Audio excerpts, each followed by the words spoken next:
Happy Friday. So, I was up very late last night, but I was able to get everything done today and just enjoying today. I think I will be able to finish The Shining by Stephen King today, just because I have about 80 pages left, I think. I love the pacing near the end of the book. It's really picked up, but it's not noticeable, or it's not noticeable from the start of the book, if that makes sense. Stephen King is able to really notify the reader that you're near the end and you should be excited to finish and you should be really churning the pages right now, but at the same time you're still within the same book. You're still in the story that is The Shining. Saying that, I think I'll be able to finish it tonight in time to watch the movie and refamiliarize myself with the movie, which is going to be noticeably different now that I've read the majority of the book. I remember really enjoying the movie when I first watched it, and I hope that I'll still really enjoy the movie now. I'll update you with that as well, and we'll just see. But I'm going to finish dinner and finish The Shining.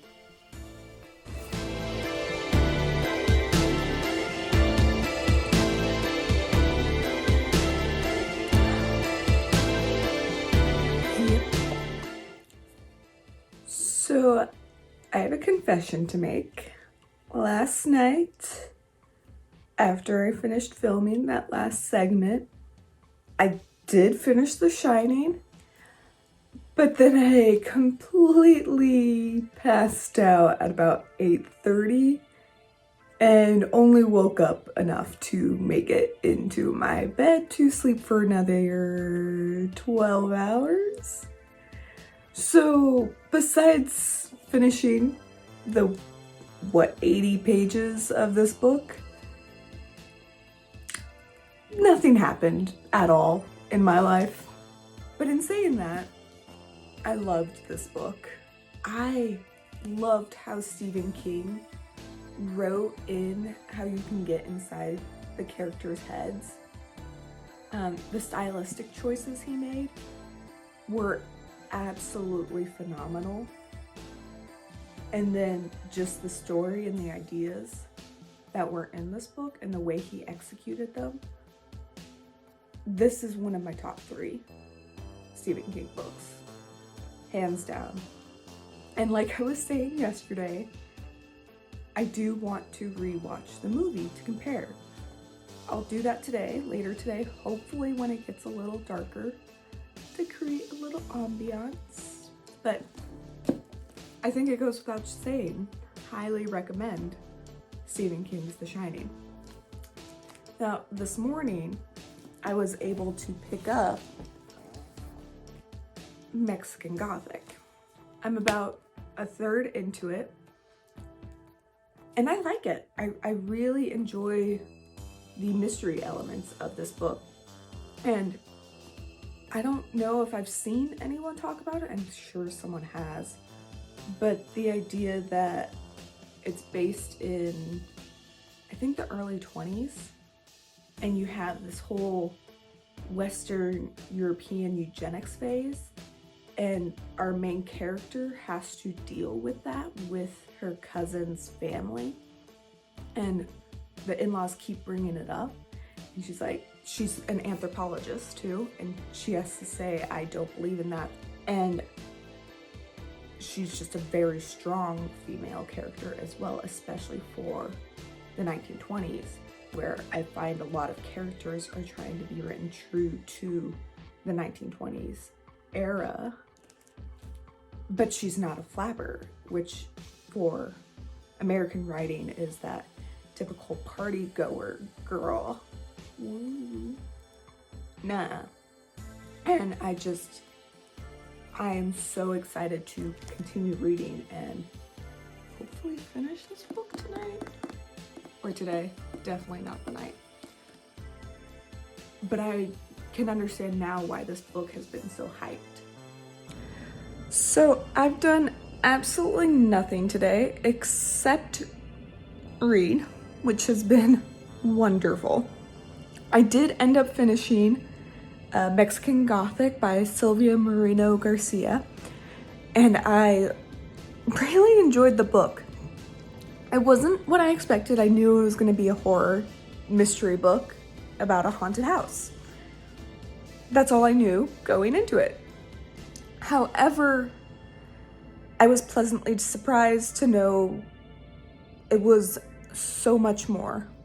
You have this wonderful, headstrong main character who doesn't take no for an answer. She knows what she wants. She wants to protect her cousin. She goes in to this house to find out what's wrong with her cousin. Why is she sick, or why does this strange man that she married claim that she's fine, even though that there's this really concerning letter that was sent to her house.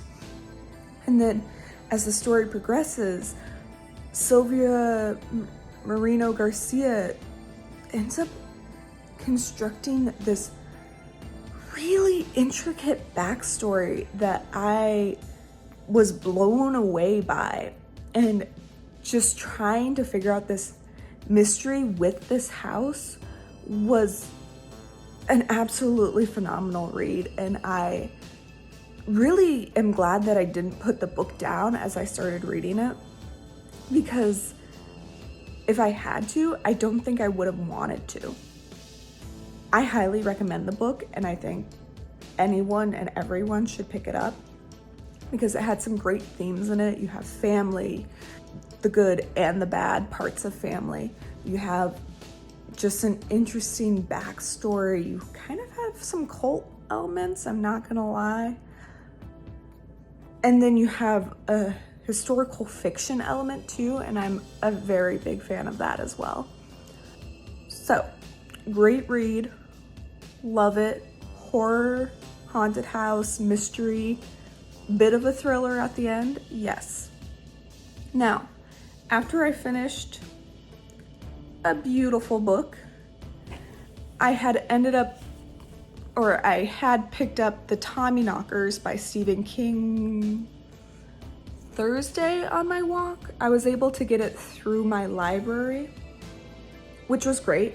I got the audiobook through my library. I have the physical book at home.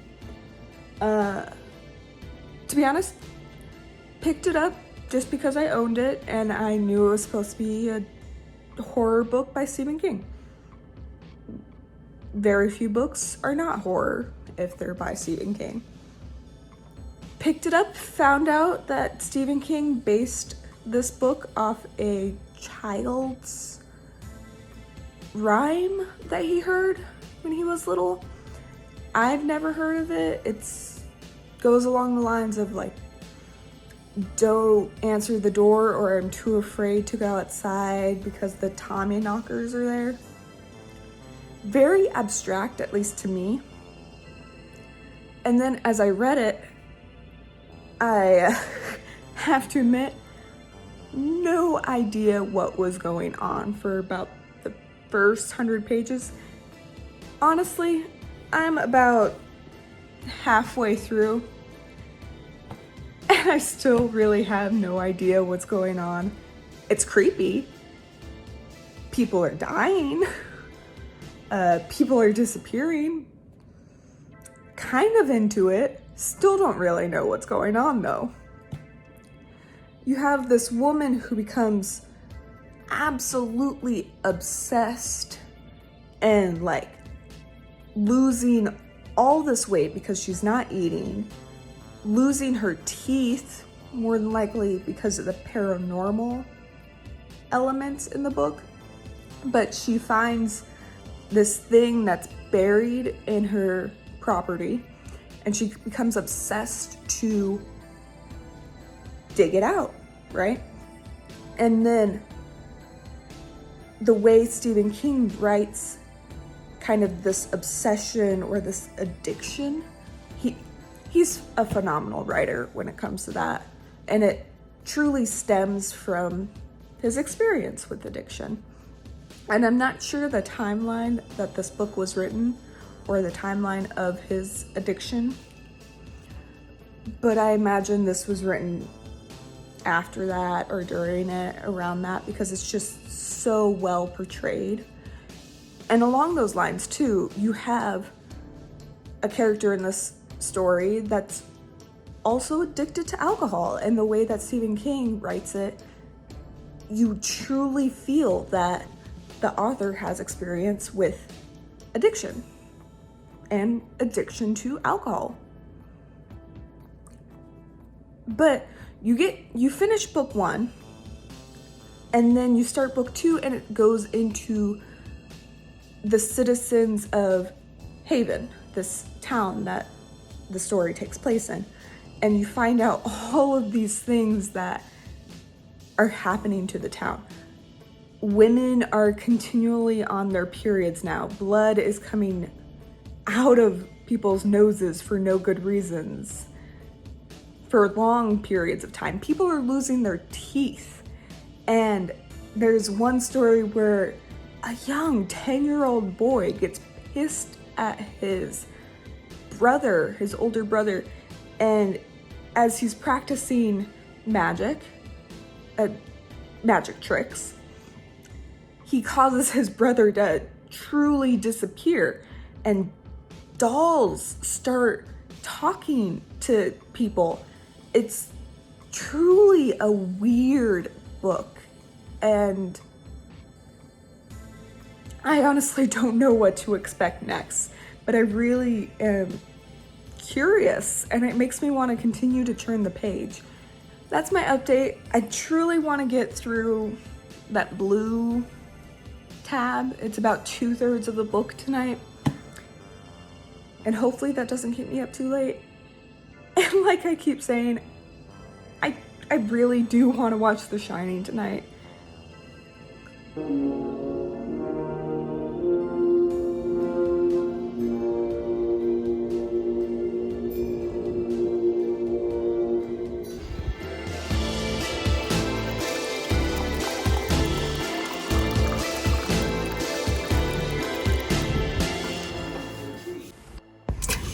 Happy Sunday. Today I have a lot of chores to do inside and outside of the house, so I don't think I'll get too much reading done. But I was able to finish the Tommyknockers this morning. I don't know what to think about the book. It was interesting, and I really enjoyed the first 2 books out of, I think there ended up being 3 books. So 2/3 of the book isn't bad. Stephen King is wonderful at making you like the characters, at making realistic characters, and then utterly destroying them and their lives. So I'll have to give it to him as an author. But the Tommyknockers went a weird direction. I thought it was very interesting, but I also don't know if I truly enjoyed the weirdness, if that makes sense. I don't know if I'd ever pick up the book again. And truly, I don't know if I liked the ending. So I don't know if I'd recommend it to anyone. But if you're in the mood for a weird book that takes you on some interesting turns, has some horror, mystery, and some sci-fi elements, I would pick up The Tommyknockers by Stephen King.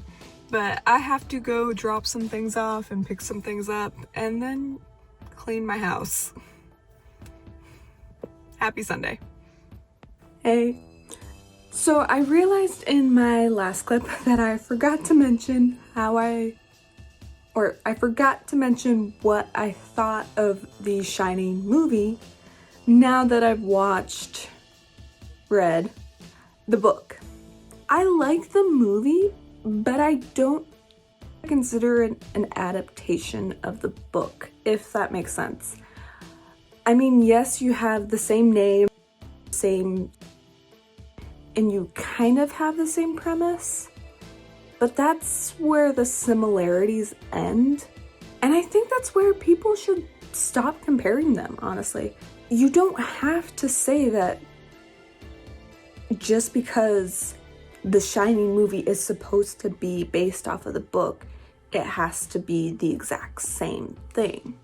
You can like it outside of the book and like them both in different ways, but you don't have to say, because I like the book, I can't like the movie, or because I like the movie, I can't like the book. But like I said before, I don't think they should be counted as the same thing. Like, it should not be said it's an adaptation of the book. It's just not working out that way. So, I think, just because of my plans for the rest of the day, my Summerween is over. It was awesome. I loved that I participated in this, especially because this week was rough, especially the end.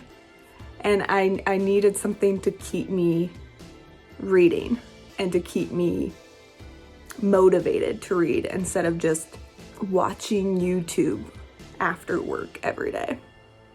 And so, as a wrap up, let's go over how I finished each prompt. Read a book with a creepy cover. I finished that with If It Bleeds by Stephen King. That rat, very creepy cover, but really glad I know what that rat's about now. Read a paranormal or supernatural book. I'm going to count the Tommyknockers as that paranormal or supernatural book because I think that was the one that had those elements to the T that I read this week. The Haunted House book, Shining, and Mexican Gothic. Done. Read a book in the dark. I'm gonna count this because I can. Gallo by Junji Ito, all in one night. Pretty much all after 8, and I only had my fairy lights on. Counting that. And read a book recommended by the hosts. I'm gonna say Alex North's The Whisper Man. Recommended by, I'd say both of them. I've watched videos from both Gabby Reads and Olivia Reads a Latte. Both like it, both have recommended it in the past. So that brings up my book total to 6 this past week. And my page count was 2,492 pages. I would say not bad, and I'll take it. I hope you all had a wonderful week, and if you participated in the Summerween Readathon, let me know what you read and how you liked your books.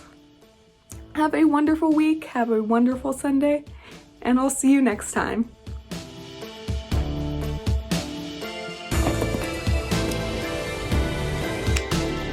Or who takes